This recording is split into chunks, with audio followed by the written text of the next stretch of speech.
Broadcasting live from atop the Rocky Mountains, the crossroads of the West. You are listening to the Liberty Roundtable Radio Talk Show. The 1973, who knows what?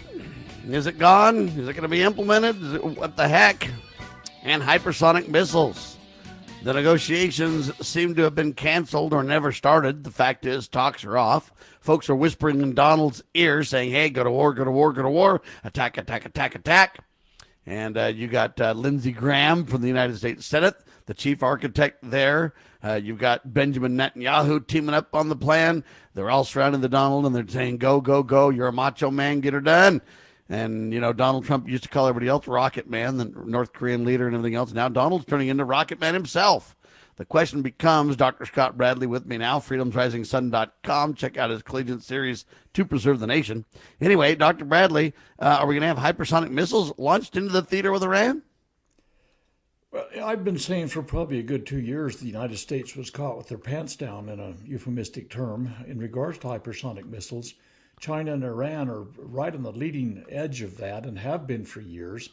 They've got capabilities that I don't believe we can defend against. And so the United States is playing catch up, and they've got a program called Dark Eagle.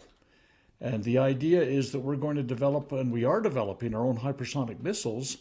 And for those of you that don't know, if one were launched from Denver, Colorado, targeting the Salt Lake City area, it could be there in single-digit minutes. That's how fast these things are. And if they can be loaded with an impressive ordnance load, they can do horrific damage, particularly if they've got multiple warheads on them. So anyway, this is a new development, and the United States is way behind the curve. This Dark Eagle thing that they're working on, they're probably not going to be readily, not operationally available anyway until 2027. So we got another year probably. But here's the deal. If they do start launching them, first of all, I'm against it for a lot of reasons, one of which would be we always develop this technology for bazillions of dollars, not just this technology, but radar systems, electronic countermeasures, tactical frequencies, all sorts of things, aircraft and their stealth abilities. And then we deploy them into a war zone that's not our war, and we basically put them on display, and the other people pick up the pieces, and they end up replicating it at a very vastly reduced cost, and we've given away something we developed at a very high cost. Anyway, I think that we probably won't, but it's at high risk when we do finally, and it may be again in a year or so, at the risk of exposing our technology and all the costs. But in addition to that, I think it's a tit-for-tat thing. If we launch those, I think Iran will say, well, okay, they took the gloves off on this one. We're going to put out some hypersonics, and these things have extended ranges. And again, they have a very short delivery time. And right now, even as we talk, our Navy is standing off the shoreline quite a distance, miles, hundreds of miles off of Iran, for fear that they might be able to drop something on them.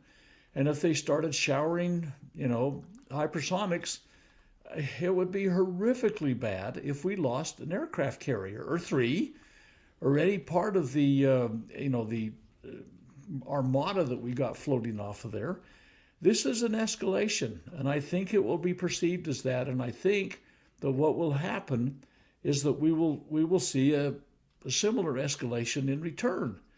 And it's just absurd to me. And Hegseth, in this week's testimonies before committees in Congress, he lost it. He just absolutely became ballistic at a number of points. He had a lot of talking points, no details. He would not answer questions, but he really came unglued about this idea. We're in a quagmire. He says, we're 2 months into this. How can you call it a quagmire? When I was in, it was a quagmire. Well, you know what? Everything is indicating that this is in for the long term.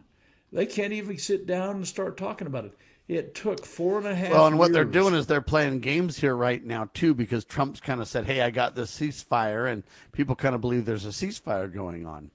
That's not really accurate. It all depends on how you define ceasefire.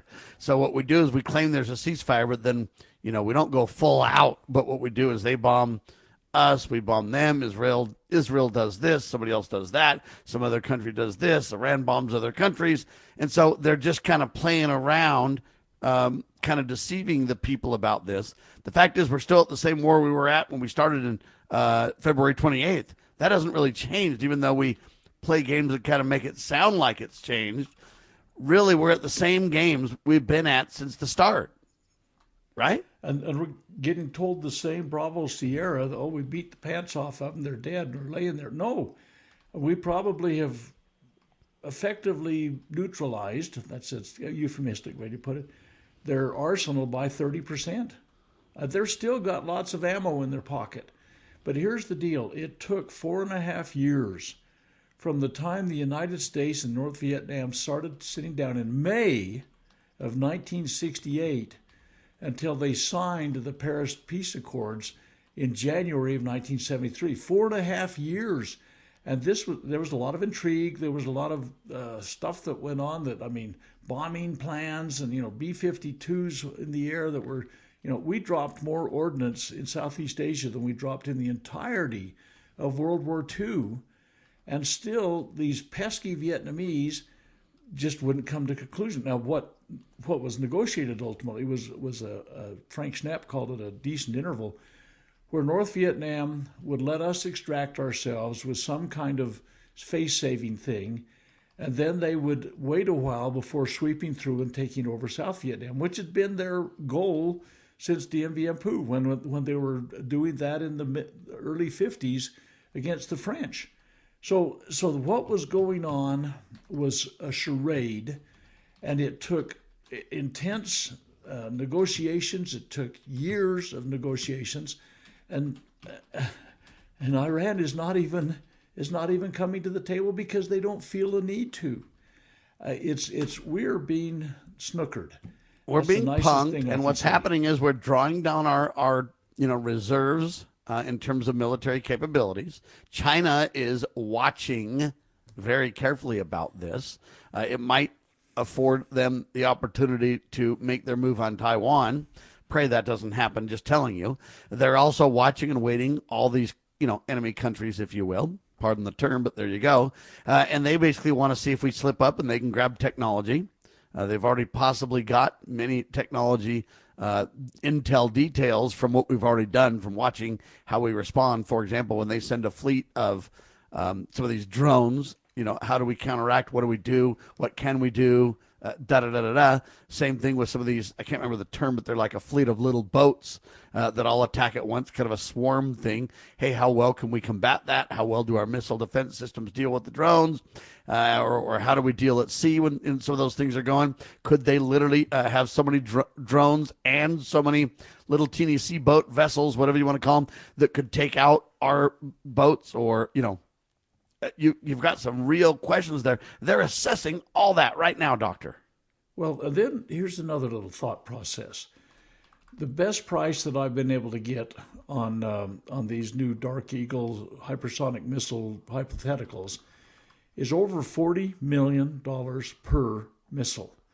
Now, I'm not sure that there are any sites in Iran that are worth $40 million in terms of any kind of tactical strategic advantage that we could possibly get for ourselves if we were to launch one of these babies. It's costing us more to do them some damage than they're going, all right, you shot up another goat herd. I don't know. I'm being a little bit facetious on this, of course.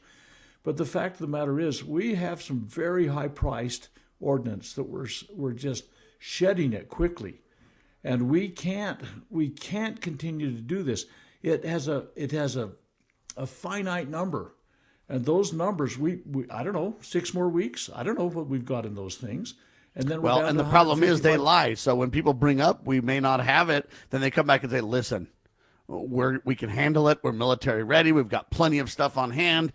I don't even know if we have enough oil on hand. I don't know if we even have the ability to maintain the supply line. Well, and then here we go. We have pulled in all of the assets to protect Israel that were out there for all of the people in the Gulf, the Persian Gulf area. And the United Arab Emirates has pulled out of OPEC. I mean, that's another thing we could talk about for hours. What's happening to the petrodollar? And if the petrodollar, I mean, United Arab Emirates is going to take money in any way they can now. They'll take the Chinese, they'll take gold. It doesn't matter. European Union funds. Here's the deal. As that unravels, I think what's happened is these people in the Gulf region have said, wait a minute, we put all our eggs in one basket. The United States was going to protect us. They said that if we use their dollar, we'll be safe and we won't have to worry about it. But you know what? The cracks are developing. And the ramifications of that are yet to be seen, and it will really hurt the dollar. Liberty Roundtable Live. Hang tight, folks. I'm Sam Bushman. Are you watching what's happening in our country and asking, what can I do? Join the John Birch Society in Salt Lake City, June 6th, for a powerful one-day conference. The day includes a host of respected speakers, 2 meals, and meaningful connections. You'll gain clarity on the issues and walk away with practical steps you can take to your community. Reserve your seat today at jbs.org/SLC26. That's jbs.org/SLC26. Why don't we say to the government writ large that they have to spend a little bit less? Anybody ever had less money this year than you had last? Anybody ever having a 1% pay cut? You deal with it. That's what government needs, a 1% pay cut. If you take a 1% pay cut across the board, you have more than enough money to actually pay for the disaster relief. But nobody's going to do that because they're fiscally irresponsible. Who are they? Republicans. Who are they? Democrats. Who are they? Virtually the whole body is careless and reckless with your money. So the money will not be offset by cuts anywhere. The money will be added to the debt, and there will be a day of reckoning. What's the day of reckoning? The day of reckoning may well be the collapse of the stock market. The day of reckoning may be the collapse of the dollar. When it comes, I can't tell you exactly, but I can tell you it has happened repeatedly in history when countries ruin their currency.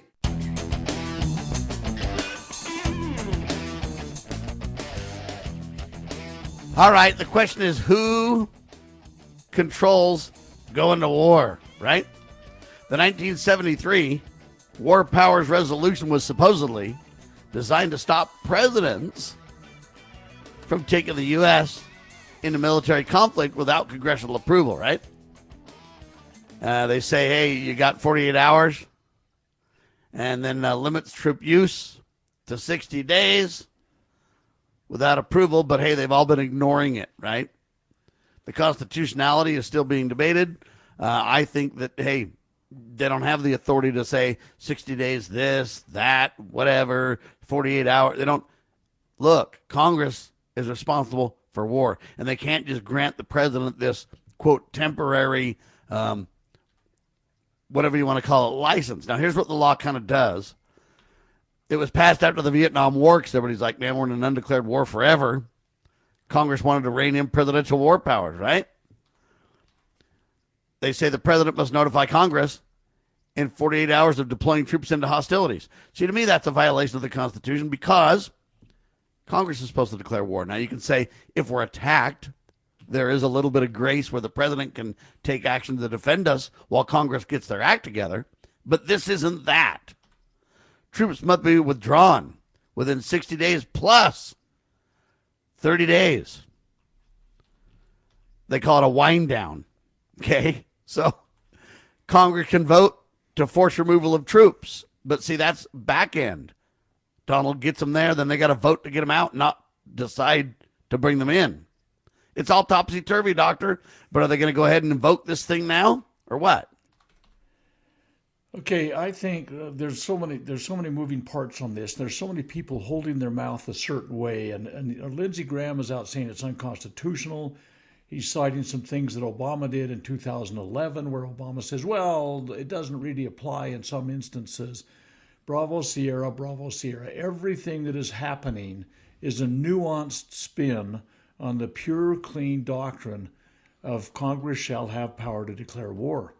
All the war power things. The president, if you read the 69th Federalist paper, he only is the first admiral or general. He carries out the orders that Congress has placed upon him and the military. And so this thing, I think what's going to happen is we'll get these whining and nuanced, in my opinion, the 1973 war resolution is a very, very poor compromise for the people said we did something. It was plain Bravo Sierra. Ron Paul used to always say, we marched right in, we can march out. No, I'm fully understanding you've got to have an extraction program so you don't have the Afghan disaster that Biden precipitated. But the fact is, the term is right. If you marched in, you can march out. The point is that oversimplifies it in a way that's not very helpful if you're not careful. You can lead people in harm's way. You can do all kinds of things. And so it's kind of like we say we don't want to just crash the plane. We want to land it successfully. We could shut down the unconstitutional criminal Ponzi scheme called Social Security as well. The problem is we've made promises and we'll leave people holding the bag and leave people in alerts that we've taken their money for their whole lives and now they're stuck. So we need to realize that we have promises to keep and we have, a country to run, and we must try to be as graceful as we can as we land the plane, not crash it. That's kind of the point here. All I know is this. Here's the question, though. Are they going to go ahead and invoke it and just say, hey, he can stay there?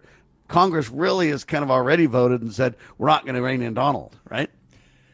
They've had 6 votes so far in the Senate. And in every case, the Republicans overwhelmingly won. Well, I don't know about the exact vote from last night. I think it was probably 47 to 50 or something. But the fact of the matter is that the Republicans, your Republican senators voted in favor of allowing the president to continue to violate the Constitution, Sam. That's the bottom line. Rand Paul was the one Republican, the second to the last vote, that voted constitutionally. Elizabeth Warren, who's a pariah in most Republican circles, added her voice to that vote last night. Well, hey, even a broken clock's right once in a while. Yeah. Right? So the fact of the matter is, I think what's going to happen, and we'll get a lot of impotent hand-wringing, we'll get a lot of people that say they're trying to do this the right way, but because of where we are right now, we've got to do this thing in such a manner. Yeah, we got to suspend the Constitution until the crisis is over, Doctor, Well, we got to support that lie the troops, again, right? We don't put troops in harm's way if we want to support the troops. But I think what's going to happen is another morass. You saw this 70-plus day shutdown. They can wring their hands about this until finally a peace treaty's negotiated. Yeah, midterms are coming up there, Doctor. What's coming up? Midterms, and so, Well, I think the Republicans we'll be on vacation. Well, they're toast in the midterms. I mean, yeah. I think that there's sad enough to say, but acrimony. true. All right. Well, the Supreme Court really hasn't doubled down and defended the Constitution on this war powers thing. And that's why there's so much kind of minutia and confusion and people are debating whether it's constitutional or not, because the court should double down and say, look, what the president's doing now is criminal. Congress, step up to the plate, get it done now. The Supreme Court really needs to stand tall. But what they've been trying to do is thread the needle or whatever you want to call it, walk the tightrope. And that's really where the core of the problem is. Speaking of that, I wonder if 2 conservatives will bail. Will Supreme Court Justices Thomas and Alito retire this summer, do you think, Doctor? In a word, no. And I'll tell you why. See, there's a big worry that people have that somebody will pull a Ruth Bader Ginsburg. She hung on and hung on and hung on until she died, and then a conservative got named in her place, quote-unquote conservative. We could debate that.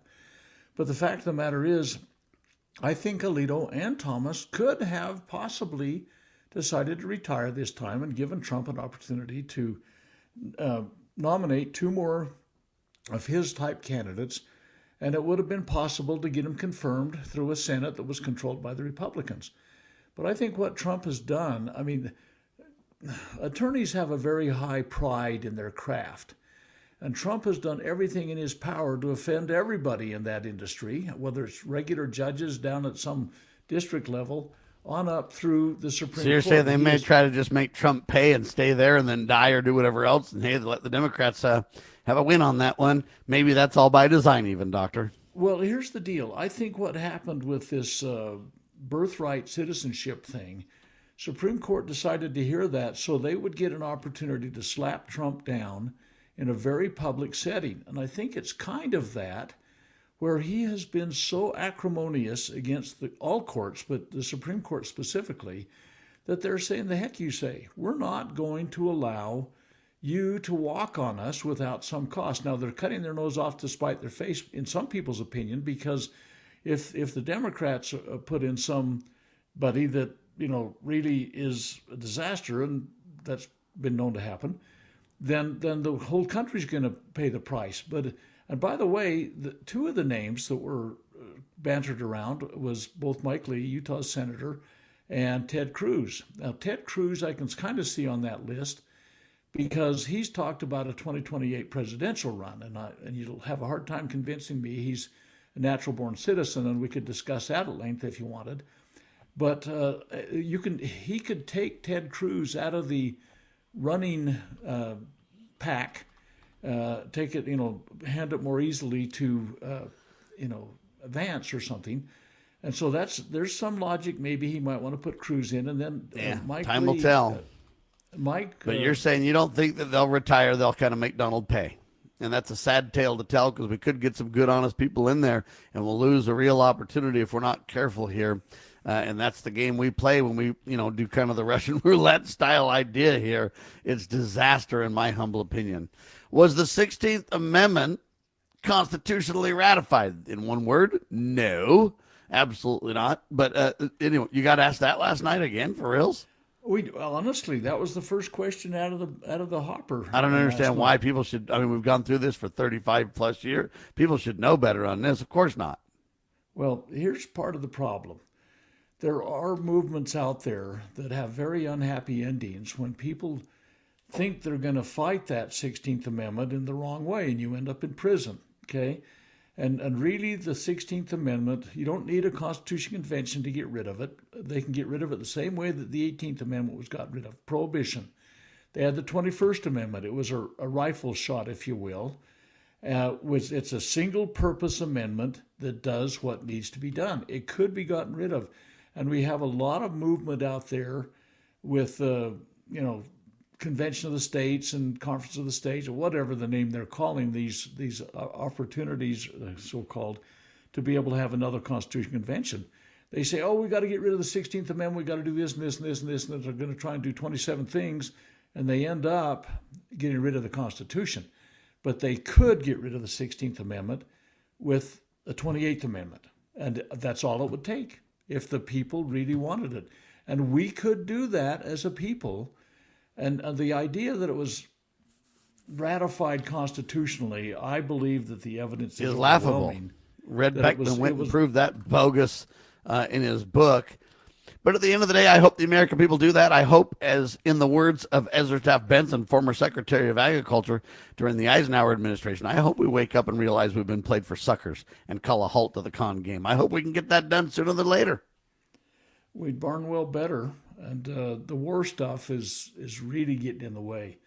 There's more talk of drafts. I mean, there's stuff happening right now that could change the entire fabric of the nation. And I believe we're at a hinge point in the national history. And Americans better start paying attention. We're so easily distracted by COVID cons and by assassination attempts and by price of gas. It's whatever. A disaster for sure, man. They're playing magician with us, and the left and the right sides, left and right wings of the same bird of prey are selling us south. That's for sure. Hey, by the way, really quick, Liberty United, dear friends, learn more. UnitingLiberty.com. They do a phenomenal job. They hold events, do a bunch of things, and we're involved with them now. I sit on the board for Liberty United. So there's a lot of good things happening with Jake Oakes and company over there. All right, Dr. Scott Bradley, thank you so much. FreedomsRisingSun.com. Check out his collegiate series and sign up for his weekly webinars. And I'm Sam Bushman. LibertyRoundtable.com, LibertyNewsRadio.com. That's the radio side. And then, of course, we're on X, Rumble, YouTube, Truth Social. We're everywhere, baby. Spread the word, share the love, and God save the Republic of the United States of America.